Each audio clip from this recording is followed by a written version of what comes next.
El antiguo formato de la Champions League se volvió aburrido y predecible. Durante más de 20 años, la brecha entre los favoritos y los equipos sorpresa se mantuvo en un nivel que garantizaba el dominio de los clubes más grandes del continente. El torneo necesitaba urgentemente reformas drásticas y ahora se han llevado a cabo. Los aficionados están encantados con el inicio de la renovada Champions League, mientras que los patrocinadores y las emisoras están ampliando contratos en mejores condiciones y la UEFA prevé un crecimiento en los ingresos del torneo hasta alcanzar un récord de 5.000 millones de euros. Es un comienzo perfecto, salvo por la realidad de que el fútbol europeo está verdaderamente enfermo en este momento. La hiperinflación en fichajes y salarios está aumentando rápidamente la desigualdad entre clubes en ciertas ligas y hay una desaceleración significativa en la atracción de audiencias jóvenes debido al conservadurismo. Sin embargo, en lugar de abordar el problema de raíz, la UEFA se centra intencionadamente solo en los síntomas, priorizando sus ganancias comerciales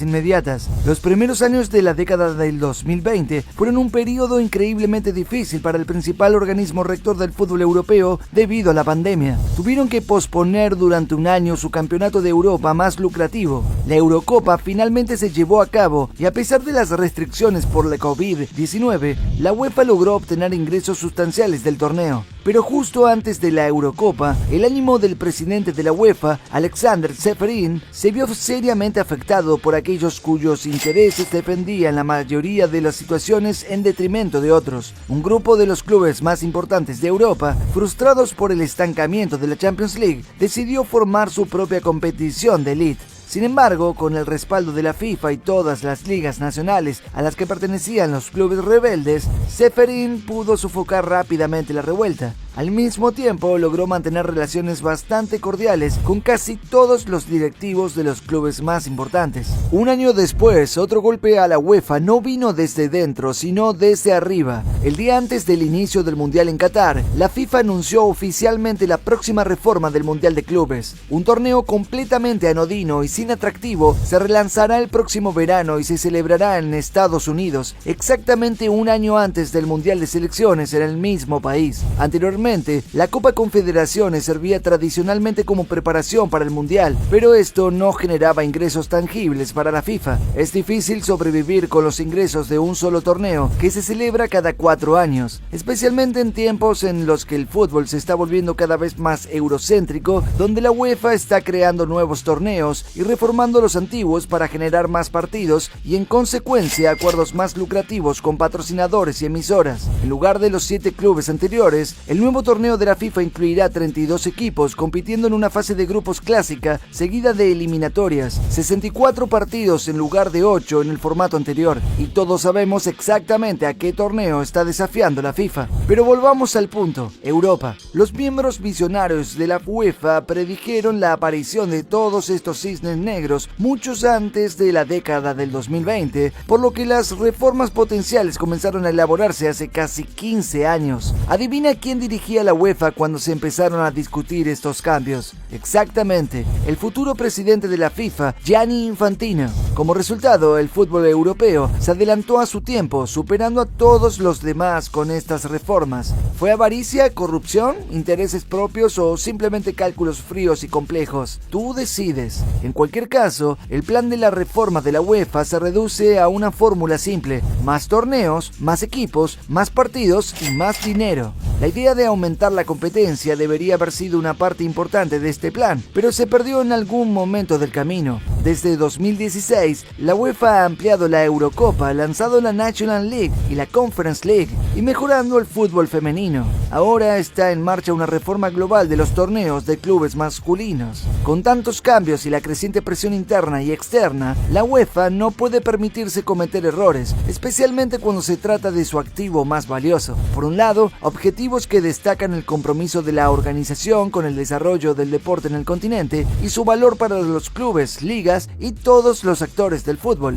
Pero detrás de escena hay un elemento comercial subyacente que a menudo no se menciona. Aunque se menciona de pasada, el enfoque real es innegablemente en la ganancia comercial. En este punto surgieron ciertos subobjetivos no revelados que la UEFA nunca admitiría abiertamente. En En realidad, la organización logra el éxito comercial y genera ingresos principalmente al defender los intereses de los clubes más grandes. Estos clubes son los generadores de ingresos, atrayendo a patrocinadores y emisoras. El verdadero desafío radica en encontrar un equilibrio entre atender a los grandes clubes y promover la idea de desarrollar el fútbol para los equipos más pequeños y las naciones futbolísticas menos establecidas. Por supuesto, este llamado desarrollo a menudo tiene motivos ocultos. No se trata solo de consolidación, confianza, unidad o transparencia. La UEFA también está tratando de obtener más poder en áreas emergentes y ligas. Quieren más votos, más influencia y otros beneficios políticos. Y el nuevo formato de las competiciones de la UEFA encarna con éxito este principio de sinergia para clubes grandes y pequeños, para una amplia audiencia. Pero si miras más de cerca, las cosas no son tan simples como parecen. En primer lugar, el nuevo formato aumenta el número de partidos de la Champions League de 125 a 189. En consecuencia, también se espera que los ingresos aumenten de 3.500 millones de euros a 5.000 millones de euros. Este sistema suizo híbrido ofrece muchos más partidos importantes desde el principio. Esto es precisamente lo que necesita la directiva de la UEFA al tratar con las emisoras. Los acuerdos de televisión están aumentando en casi todos los países a partir de la nueva temporada. Los ingresos por la venta de derechos de transmisión constituyen la mayor parte del presupuesto de la Champions League. Es notable que este modesto 10-15% incluya toda la publicidad televisiva durante los partidos, financiada por las enormes corporaciones que han respaldado el torneo durante décadas. Admítelo, todos hemos creído desde la infancia que estos acuerdos publicitarios y patrocinadores eran las principales fuentes de financiación de la Champions League. El dinero de los premios para los participantes también aumentará, aproximadamente entre un 35 y un 40%, pero al mismo tiempo la UEFA no ha cambiado el sistema de distribución de fondos existente. Continúa priorizando la clasificación de los clubes y el valor relativo de los mercados televisivos en diferentes países. Así que incluso si equipos de lugares como Serbia o Eslovaquia llegan lejos en los playoffs, ganarán menos que los equipos de las grandes ligas porque los derechos de televisión no valen tanto. Para decirlo simplemente, solo el 55% del dinero que un equipo gana en la Champions League se basa en su rendimiento. El otro 45% de las ganancias de un club es una suma predeterminada, independientemente de su desempeño en el torneo. Durante el desarrollo del proyecto, se discutió la idea de introducir un límite de pagos para los clubes de las ligas principales como una forma potencial de equilibrar los pagos. Sin embargo, finalmente fue rechazada en la versión final. Sobre este tema, la UEFA ciertamente no encontrará ningún compromiso con los grandes clubes, ya que entienden claramente el valor que aportan al torneo, especialmente en el contexto de las tensiones relativamente recientes. Quizás la UEFA podría cubrir el déficit restante de sus propios bolsillos profundos para que las cosas fueran justas, pero seamos realistas, son una entidad comercial ante todo. Inicialmente se planeó que la fase de grupos tuviera 10 partidos, lo que potencialmente generaría mayores ingresos. Sin embargo, los clubes, ya insatisfechos con el calendario ampliado, se opusieron firmemente a esta propuesta. De hecho, esta es la principal queja sobre el nuevo formato. Parece que la tendencia generalizada de aumentar el número de equipos y partidos en varios torneos simplemente se salió de control. Para entender esto claramente, necesitamos retroceder 10 años. En 2013, el maestro del mediocampo del Manchester City, Yaya Touré, lideró al equipo hacia su segundo campeonato de la Premier League. En una hazaña notable, Touré se unió al exclusivo club de centrocampistas de la Premier League en anotar 20 goles en una sola temporada, siguiendo los pasos de Frank Lampard.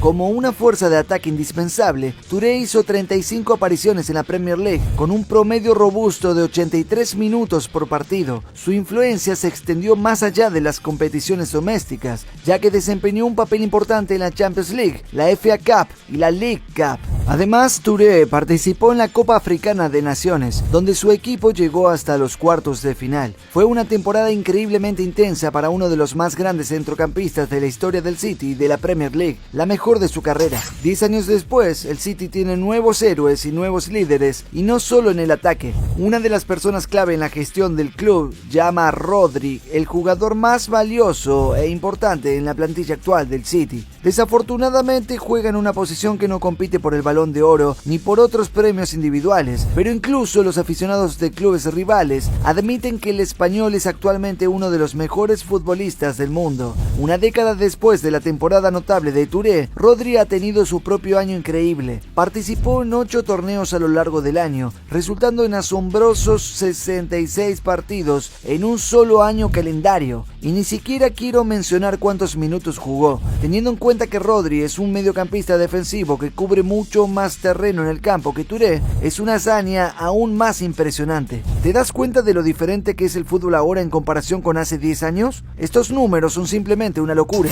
Van a llevar a muchas lesiones, problemas de salud mental y carreras rotas. El mundo ha estado hablando de esto durante años y enfatiza que cada nuevo paso de las reformas de la UEFA no se discute en absoluto con la comunidad futbolística, aunque Ceferin afirme lo contrario. Mientras tanto, una tendencia mucho más peligrosa ha tomado fuerza en los últimos años. Una tendencia que amenaza no solo la carrera, sino la vida del jugador en su conjunto. El número de futbolistas que sufren problemas cardíacos ha aumentado dramáticamente. Mientras que tales casos eran raros y se observaban principalmente en ligas y torneos de menor nivel, estos incidentes alarmantes ahora se están volviendo preocupantemente rutinarios, incluso en competiciones de alto nivel. Además, muchos casos de jugadores que se desmayan o se enferman en el campo ocurren lejos de las cámaras, a menudo durante sesiones de entrenamiento. Lo verdaderamente alarmante es que este problema está ocurriendo incluso en los clubes más ricos y prestigiosos, que tienen acceso a instalaciones médicas de última generación, tecnología de vanguardia y los mejores especialistas.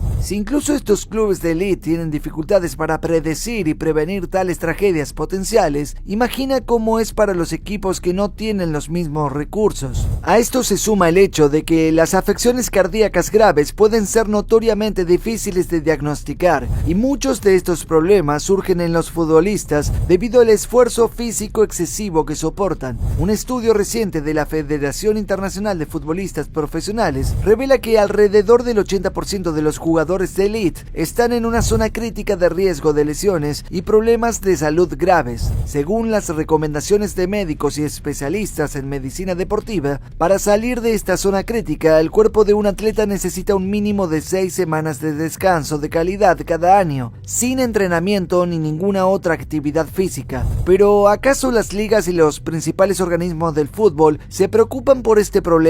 En 2018, un grupo de cardiólogos británicos evaluó 20 años de registros clínicos de miles de futbolistas en academias británicas. Su investigación reveló que informes superficiales anteriores, aceptados por la Asociación de Fútbol de Inglaterra, habían subestimado significativamente los problemas de salud y la mortalidad de los atletas en más de 3 veces. El enfoque sensato para gestionar la mayor carga de trabajo y el calendario más ajustado es aumentar el tamaño de la plantilla. Sin embargo, esto viene acompañado de una serie de efectos secundarios negativos. Con 2 plantillas ya en marcha, los grandes clubes seguirán aumentando las apuestas y dominando el mercado de transferencias, acaparando a cualquier jugador disponible y obligando a sus rivales de la Premier League y otras ligas nacionales a gastar mucho, incluso aquellos que no compiten en Europa, para mantenerse al día con estos equipos de élite. Esto hará que los clubes ricos sean aún más ricos y los clubes pobres aún más pobres. El abismo contra el que la UEFA afirma estar luchando, pero que en realidad fomenta de todas las maneras posibles.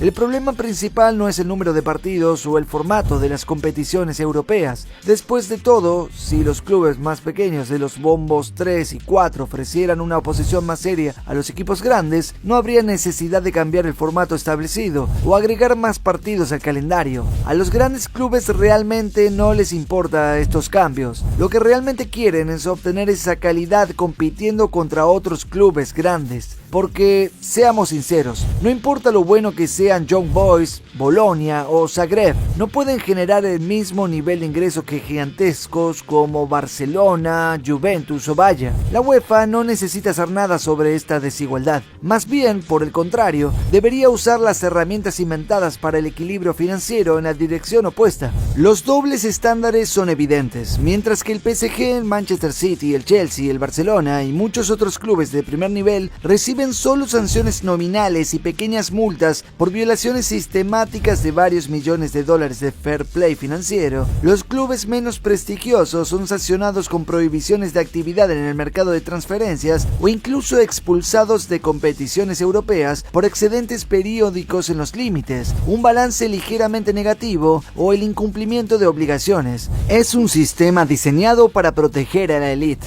¿Por qué se anuló la decisión de descalificar al Manchester City en 2020? ¿Por qué Rapid, Dinamo, Bursaspor no tuvieron la misma oportunidad de apelar la decisión de la UEFA y simplemente pagar una multa? ¿Por qué los grandes clubes se salen con la suya rompiendo récords de transferencias y manipulando sus cuentas financieras, mientras que los clubes más pequeños están estrictamente regulados? Pero cuando los grandes clubes y su relación cómoda con las autoridades del fútbol no es suficiente, quedan atrapados en su propio sistema manipulado que ha destruido toda la competencia, simplemente intentan perjudicar a la UEFA. Pero Ceferin no podía permitir eso, así que para mantener felices a los clubes más pequeños y proteger nuestra brillante estrategia Unidos por el Éxito, les daremos una nueva ronda de clasificación sin sentido, y para realmente echar sal en la herida, les quitaremos la oportunidad de jugar en la Europa League. Esto es lo que llamamos cuidar y desarrollar el fútbol. Y por cierto, hablando de la Europa League, los torneos secundarios también han adoptado este formato expandido, pero el problema es que el aumento del fondo de premios aquí es mucho menos sustancial, solo 100 millones adicionales, lo que es 4 veces menos de lo que recibió su hermano mayor más prestigioso.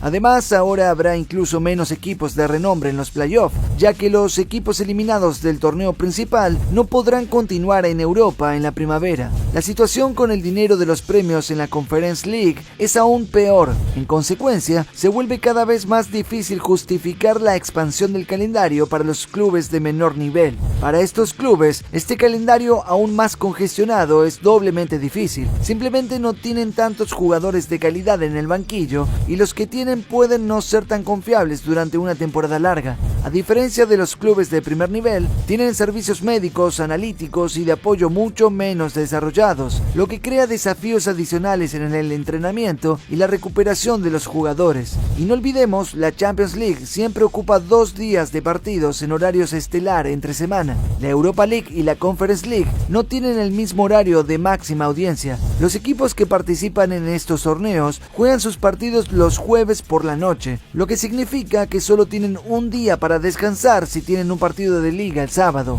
Además, no hay un receso invernal entre la primera ronda y los playoffs, por lo que están atrapados jugando de esta manera hasta finales de enero. Sin embargo, nadie buscó su opinión sobre este tema de programación. Muchas personas influyentes en el fútbol europeo argumentan que estos cambios son en última instancia en el mejor interés de los clubes más pequeños. La última gran reforma de la Champions League, hace casi 4 décadas, fue liderada por el legendario italiano Silvio Berlusconi. Fue un pionero, sugiriendo la creación de una Superliga en la década de 1980 tras su adquisición del Milán. Fue un movimiento estratégico, un farol destinado a presionar a la conservadora UEFA para que reformara el juego. En ese momento el fútbol no se percibía como un negocio lucrativo o un espectáculo de entretenimiento, era solo un juego para las masas. Con pérdidas financieras significativas y el interés de los fanáticos limitado a las ligas nacionales debido a la globalización restringida, el fútbol europeo necesitaba urgentemente un catalizador para el cambio que Berlusconi proporcionó. El farol funcionó, por lo que la UEFA promulgó reformas significativas, comercializando efectivamente la Champions League. Los italianos también han contribuido a los cambios globales que estamos presenciando hoy. Más allá de Florentino Pérez, el presidente de la Juventus, Andrea Agnelli, ha sido el más preocupado por el futuro del fútbol europeo en los últimos años, proponiendo varias opciones y vías para la reforma. Me refiero al ex jefe de la Juve. Tuvo que renunciar después de verse envuelto en un lío financiero que fue casi tan malo como el Calciopoli. Suerte para la Juve, no fueron expulsados de la liga nuevamente. Además de liderar la Juve, Andrea sirvió durante 10 años como presidente de la Asociación de Clubes Europeos, una organización que a menudo se opone a la UEFA. En 2018, el proyecto de investigación Football Leaks expuso documentos y correspondencia entre los jefes de los clubes más grandes de Europa, revelando sus primeras discusiones concretas sobre la creación de una Superliga. Agnelli negó la autenticidad de las filtraciones clubes y enfatizó que proteger los mercados del fútbol más pequeños era el deber de los organismos rectores del fútbol europeo. Al final de ese mismo año, sentado a la derecha de Ceferin en una conferencia de prensa, Agnelli rechazó categóricamente la idea de una Superliga. En 2019, Andrea presentó su propio plan para reformar la Champions League, que principalmente protegía los intereses de los clubes de primer nivel. Cuando se le preguntó cómo se diferenciaba esto de la Superliga, respondió que los intereses de los clubes más pequeños serían protegidos por la Europa League y la recién lanzada Europa Conference League. El formato fue rechazado. En 2021, el incansable italiano reiteró su apoyo a los mercados emergentes más pequeños, pidiendo una diversificación del enfoque más allá de las ligas principales. Sin embargo, solo un par de meses después de esta conferencia, Agnelli renunció como presidente de la Asociación de Clubes Europeos y junto con Florentino Pérez se convirtió en el principal ideólogo detrás de la creación de la Superliga. Así que, ¿ya lo entiendes? Así es como funcionan las cosas. Probablemente te rías, pero el señor Agnelli no se rinde. A pesar de estar vetado del fútbol, finalmente conectó estas dos posiciones contradictorias el año pasado. Se trata de una Superliga multinivel, con los clubes más grandes en la cima y los clubes más pequeños descendiendo gradualmente. Él la llama democracia deportiva. ¡Qué brillante es este tipo! Sin embargo, la nueva Champions League está lejos de ser democrática. Las plazas extra en el torneo favorecen claramente a los clubes de élite. 3 de ellas van para equipos de ligas principales, lo que significa que incluso podríamos ver equipos que terminaron en el 5º lugar de sus ligas nacionales en la Champions League. Los clubes más pequeños tendrán que luchar por esa última plaza extra. Esta es la Champions League, una liga para la élite.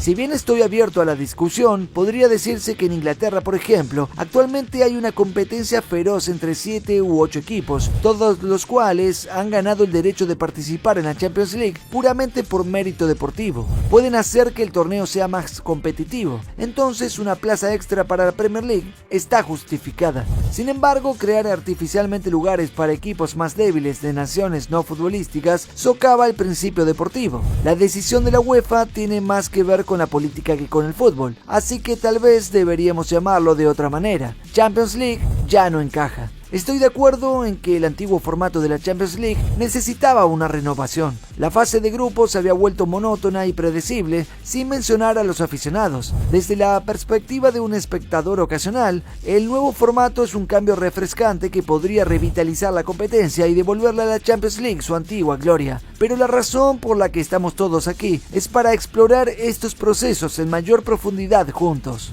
Un análisis detallado de estas reformas ofrece una conclusión clara. El problema fundamental en el fútbol europeo, la rígida división de clases que erosiona la competencia y la calidad, no desaparecerá. De hecho, es probable que empeore. La continua priorización de la UEFA en la cantidad sobre la calidad, impulsada por la búsqueda de ganancias, permanecerá sin cambios, incluso con el aumento de partidos de alto perfil. De hecho, creo que eventualmente dañará el torneo. Los partidos entre clubes de primer nivel son especiales debido a su rareza, y la emoción de la anticipación a menudo tiene un mayor impacto en los aficionados que el propio juego, y estos enfrentamientos de élite siempre deberían equilibrarse con partidos que presenten a desafiantes y cautivadores equipos sorpresa. Es precisamente así como nacen nuevos héroes, tramas intrigantes e historias emocionantes. Esta es la fórmula del éxito. La UEFA ha seguido durante mucho tiempo una estrategia de desarrollo a corto plazo para sus competiciones de clubes. La estrategia consiste en dividir largos periodos en ciclos de 3 años, durante los cuales la organización experimenta con diferentes enfoques e innovaciones. Como sabrás, el último ciclo comenzó en 2024 y es muy probable que el formato actual del torneo actúe como una fase de transición diseñada para eventualmente satisfacer a los clubes de élite y crear la anticipada Superliga. Como mencioné antes, dado la presión actual de los grandes clubes y la competencia intensificada de la FIFA, la UEFA simplemente no puede permitirse cometer un error, especialmente no en lo que respecta a su activo más valioso. Muchas gracias por ver, chicos. No olviden darle al botón de suscribirse. Tengo cosas increíbles preparadas que no querrán perderse. Con su apoyo, podemos crear algo realmente especial juntos. Nos vemos la próxima vez.